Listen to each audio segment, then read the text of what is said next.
Hello everyone, my name is Pamela Hart and I am the author of The Soldier's Wife.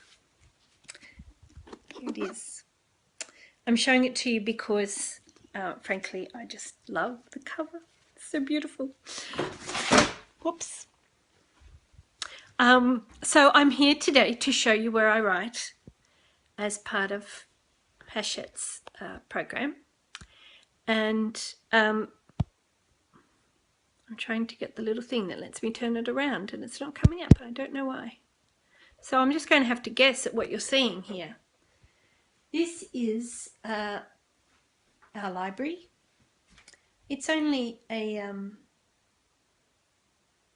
about a quarter of the books in the house are in here because we have a lot of books. What can I say? I married somebody who used to be an archaeologist, and fortunately he had lots of history books, which is great for me. And obviously we've kept on collecting since we got married. We tend to buy our fiction as ebooks these days, although I do have a very big to-be-read shelf here. These books are our books that we read again and again. And down here you'll see our Georgette Heyer shelf. When we got married and combined our libraries and realised that together we had an almost complete collection of Georgette Heyer, we knew that it was going to be a happy marriage. So I write on this chair with my laptop. And I do that partly just for comfort, and partly because a few years ago my parents were not well. Dad's 92, Mum's 89 now, and I had to go out to their house quite a lot to help them, and so I started writing on my laptop. And I do have a proper desk, but I use it for doing things like tax.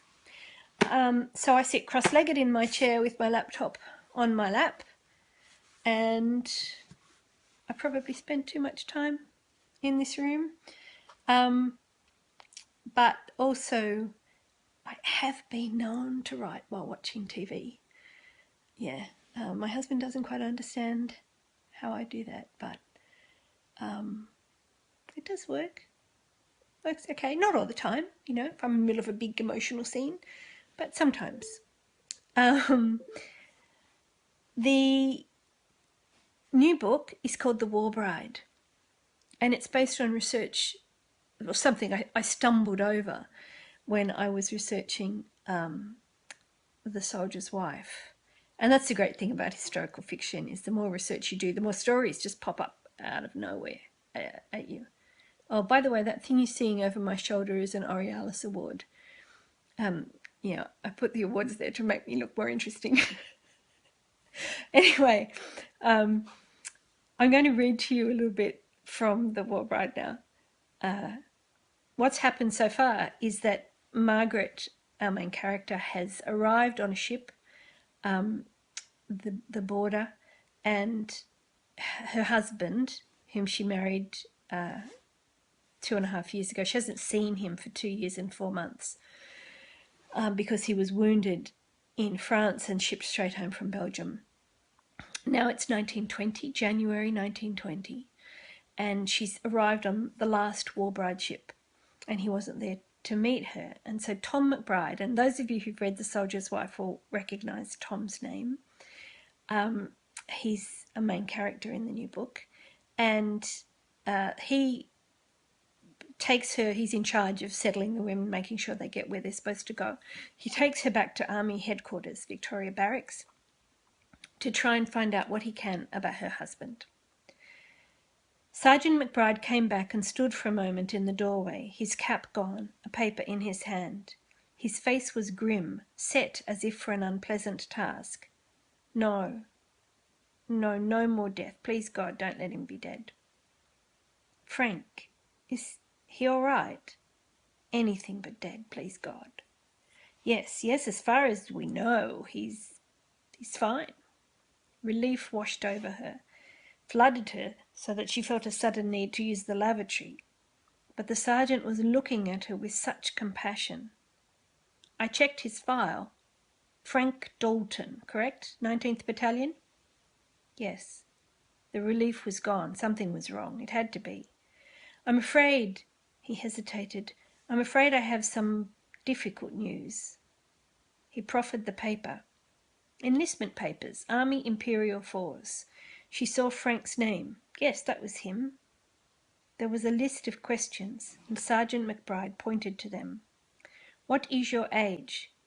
22 years, 3 months. What is your occupation? Railway farrier. Have you ever been an apprentice? Yes. Some details about his apprenticeship. Then, have you ever been married? Yes. Her mind stuttered. Of course he was married. But this was his enlistment paper. They hadn't been married then. Who is your next of kin? Wife. Gladys Jane Mortimer. 68 Denison Street, Camperdown. Wife. Gladys Jane Mortimer. Wife. But, she said, but he signed the form. He signed the form to get me to come over here. It couldn't be true. Perhaps this Gladys was dead. Dead before they'd ever met. Yes, that must be it. Yes, McBride said. He sighed and rubbed the back of his head. They do that. Now, what Margaret and Tom don't know is that Frank, in the prologue of the book, turned up to her ship and she wasn't there. And the reason that this happened is based on an actual historical event. The last war bride ship was supposed to be the Waimana. But when the women went on board, it was just disgusting. It had been a troop ship for 4 years, and it was supposed to have been cleaned up and ready for second-class accommodation, but it hadn't been.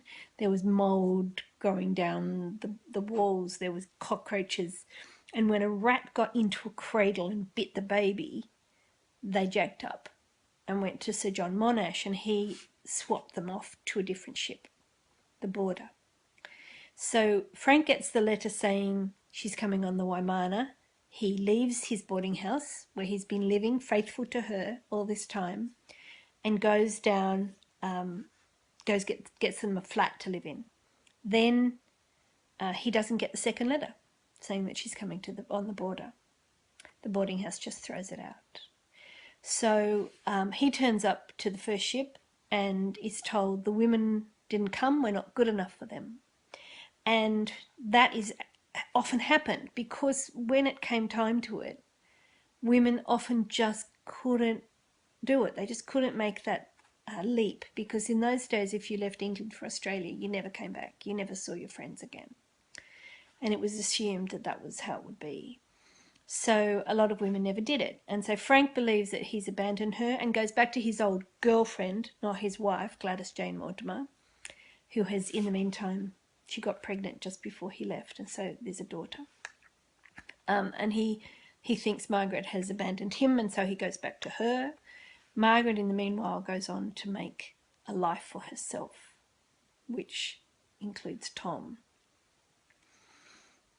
But, of course, they eventually have to find out that they were both, well, that Margaret has to find out that she's in fact legally married. And that's when the fun begins.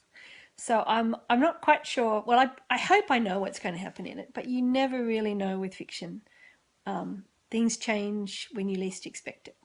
So wish me luck. And I hope that you enjoy it. And in the meantime, I hope you enjoy The Soldier's Wife.